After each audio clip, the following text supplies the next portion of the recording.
네, 황규영 작가와 함께합니다. 어서 오세요. 예, 안녕하세요. 네, 어떤 이슈인가요? 지난 7월 3일 전남 영안 대불산단의 한 공장에서 40대 노동자 A씨가 추락하는 사고가 발생했는데요. 네. 그리고 이틀 만에 끝내 돌아가셨습니다.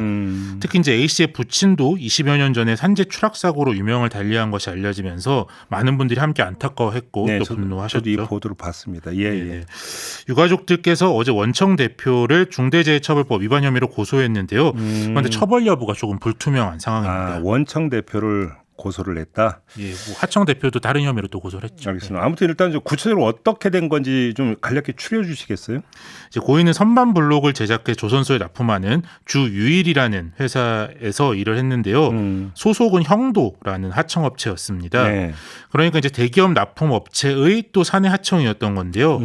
A 씨는 사고 당시 선반 블록에 붙은 선반을 용접기로 떼어내는 작업을 하고 있었는데요. 이제 우리가 선반이라고 하니까 좀 작은 거다 이렇게 생각하실 수도 있는데 네. 무려 이게 230kg짜리였습니다. 예. 이제 A 씨는 선반에 올라가서 용접을 하고 있었는데 이 선반이 갑자기 무너지면서 2.2m 높이에서 추락하게 됐고요. 뭐 결국 이제 그렇게 유명을 달리하시게 됩니다. 그러니까 또 그 부친의 경우는 어떤 경우였어요? 이제 A 씨 아버지는 충남에서 수도권으로 올라와 일하던 10년 차의 건설 미장공이었는데요. 2003년 56세의 나이로 서울 관악구의 한 건설 현장에서 추락해 사망했습니다. 네. A 씨는 이제 아버지가 돌아가시고 이듬해인 2004년 24살의 나이로 조선소 하청업체에서 첫 사회생활을 시작하게 됐는데요.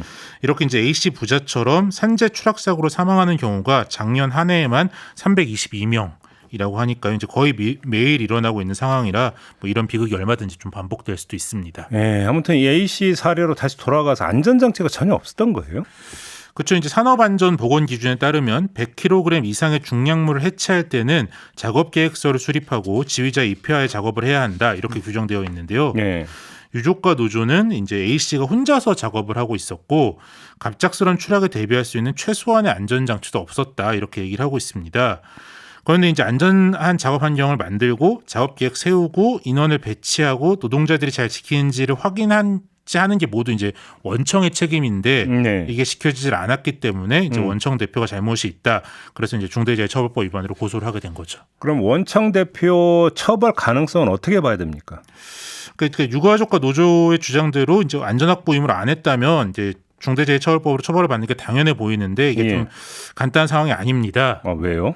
기업 규모 때문인데요. 이제 법을 처음 시행하면서 50인 미만 기업에 대해서는 이제 중대재해처벌법 적용을 3년간 유예한 바가 있습니다. 네네. 아직 그 기간이 남아 있고요.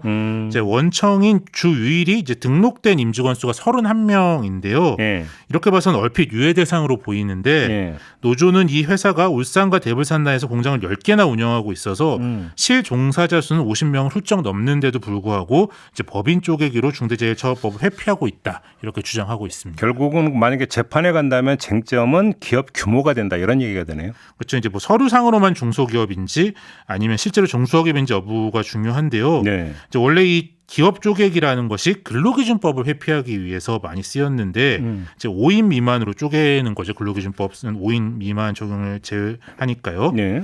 근데 그 정도로는 쪼갤 수 없는 큰 기업도 이제 중대재해처벌법 적용을 피하기 위해 50인 미만으로 쪼개는 현상들이 나타나고 있는 건데 중대재해처벌법 이제 제정 이후에 뭐 그렇다고 이제 노조가 주장을 하고 있는 거죠. 예. 예. 이제 근로기준법 사건에서는 서류상 5인 미만으로 쪼개져 있더라도 실질적으로 하나의 사업장이면 묶어서 근로기준법을 적용해야 한다. 이렇게 판단한 경우가 여러 번 있고 또 이제 법 적용을 회피하기 위해 처벌 자체를 이제 법 적용 회피하는 것 자체를 또 처벌하기도 했었는데요. 예. 이제 중대재해처벌법은 아직 판례가 많지 않다 보니까 이 사건에서 이 50 미만 쪼개기를 어떻게 볼 것인지를 좀 수사와 재판 과정에서 계속 좀 지켜봐야 할 것 같습니다. 이렇게 이제 쟁점이다라는 이야기가 되고 아무튼 근데 50인 미만 그 사업장 적용 제외하는 것도 거의 유예 기간이 끝나가고 있지 않습니까? 그렇죠. 이제 내년도 1월 26일까지니까 이제 반년 정도 유예 기간이 남은 건데요. 예. 이제 문제는 여당이 최근 유예 기간을 더 늘릴 수도 있다 이런 움직임을 보이고 있기 때문입니다. 이제 국민의힘 노동개혁특위가 지난달에 중소제조업체 대표들과의 간담회를 가졌는데요. 네. 이때 이런 이야기가 나왔고 이제 국민의힘 노동개혁특위에서 유예 기간 연장 의견을 정부와 국회 법사위에 전달하겠다 이렇게 이야기를 한 바가 있는데요. 그래서 이제 안 그래도 이제 지금 정부가 시행령 개정을 조금 중대재해처벌법의 기업 책임 완화해주는 방향으로 준비하고 있는데 또 시행령입니까? 네네. 근데 이거는 이제 법 개정 사항 유예 기간은 법 개정 사항이기 때문에 예. 뭐 이거를 포함한 여당의 중대재해처벌법 개정안이 또 곧 나오지 않을까 이런 예상들이 나오고 있습니다. 근데 어차피 이제 의석 분포로 본다면 뭐 지금 민주당이나 정의당이 거기에 응할 가능성이 그렇게 높다고 볼 수는 없잖아요. 뭐 그렇기는 하죠. 네네. 그러니까 결국 이렇게 놓고 본다면 이제 그러니까 내년 총선에서 이제 그 결과 의석 구성이 어떻게 되느냐가 여러 가지 부분에서 참 이제 그 변수가 될 것 같아요. 그렇죠. 이제 뭐 잠깐 유예기간이 끝났다가도 총선 이후에 다시 뭐 재유예를 하는 방법도 있고 그러니까. 뭐 그럴 수 있으니까요. 좀 지켜봐야 할 것 같습니다. 알겠습니다. 자, 이렇게 마무리하죠. 황두영 작가와 함께했습니다. 고맙습니다. 예, 감사합니다.